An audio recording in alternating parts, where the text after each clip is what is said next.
Bonsoir et bienvenue dans la 383e édition du Journal des Sports. Ce soir, pour nous accompagner tout au long de cette émission, Ulysse Delso ainsi que tout son team de karting, nous découvrirons en fin de journal l'actualité de ce jeune pilote qui vient d'en terminer avec la Coupe de France notamment. Mais avant de parler sport mécanique, revenons sur le week-end qui vient de s'écouler avec les titres en images.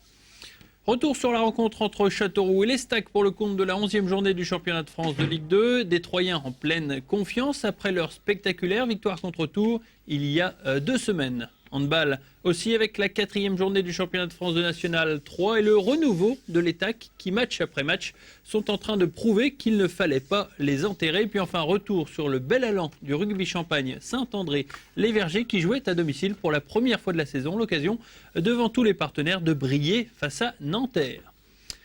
Nous ouvrons ce journal avec du football. L'Estac se déplaçait à Châteauroux pour le compte de la 11e journée du championnat de France de Ligue 2. Une rencontre a priori dans les cordes du club troyen, tant le club berrichon semble peiner dans la compétition. Seulement voilà, pour ce match, les Aubois devaient prendre en compte 2 choses. 1. Les Castelroussins jouent sur un terrain synthétique. 2. Thiago, l'homme en forme du côté troyen, était suspendu pour cette rencontre. 2 raisons de faire stopper la série de 7 matchs sans défaite. C'est finalement Mohamed Camara qui a été choisi à la pointe de l'attaque. Il est associé à Sébastien Grax en pointe car l'ancien monégasque se sentait mieux que Cáceres sur le synthétique. Au vu de la première action, c'est plutôt vrai, car à la 5e minute, il faut tout le brio de Vincent Fernandez pour sortir cette frappe de Grax. Rebelote à la 19e minute, mais cette fois-ci, c'est la barre qui sort la tentative de l'attaquant troyen. Du côté Castelroussin, pas grand-chose à se mettre sous la dent. Bourgeois est le seul à se montrer dangereux sur son côté gauche, mais les Berrichons sont empruntés, incapables d'inquiéter cette équipe auboise. Pourtant, ce sont eux qui vont ouvrir le score, mais pour cela, ils vont bénéficier d'une aide troyenne, celle de Badier, cette passe malheureuse dans l'axe, profitant à Runel, glissant le ballon à Beauvue, crucifiant pour l'occasion ses anciens partenaires. Une répétition pour les Troyens, puisque déjà, l'an dernier, la Fourcade avait poignardé ses anciens coéquipiers de la même manière. La mi-temps ne va malheureusement pas servir à grand-chose puisqu'elle sera pauvre en occasion. Châteauroux, avec ses moyens limités, se contentant de défendre. Malgré cela, l'Estac ne reviendra pas au score. Une nouvelle fois, les Troyens se font piéger par une formation bien plus faible qu'elle. Les joueurs ont fait le maximum. Il y a eu quelques garçons qui étaient en dessous de leur valeur. Nos deux jeunes latéraux étaient en dessous de leur valeur par rapport à ce qu'ils font d'habitude. Mais c'est vrai que les garçons ont fait le maximum qui était dans leurs possibilités du moment pour revenir au score, mais voilà, ce qui nous manque, c'est notre efficacité offensive. Autre constat, celui de l'attaque stérile. Les joueurs de Jean-Marc Furlan n'ont pas su, une fois de plus, trouver la mire. Un problème déjà récurrent la saison dernière et qui n'a apparemment pas trouvé de solution cette année. Allez, faisons le point avec les autres résultats, avec notamment le leader Reims qui jouait à Tours. Tours qui a donc accroché Reims 1 but partout. Sedan qui a perdu à domicile face à Boulogne 4 buts à 1.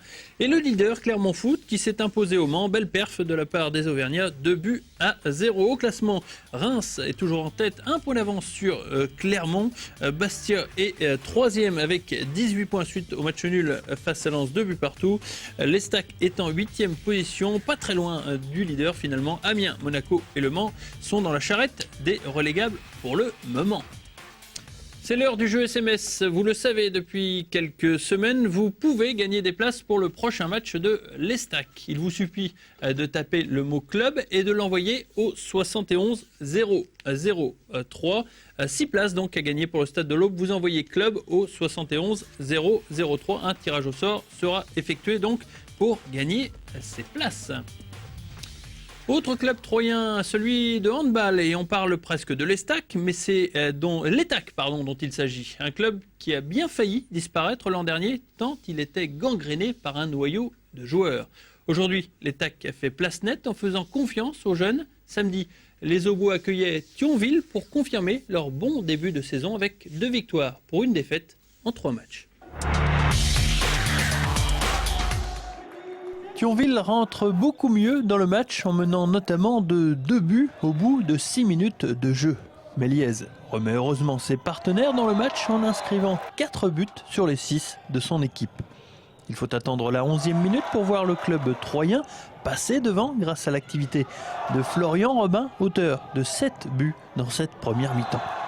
L'Étac, avec l'apport de sa défense, fait le trou au score, 6 buts d'avance, 21-15 à 5 minutes de la fin de la première mi-temps.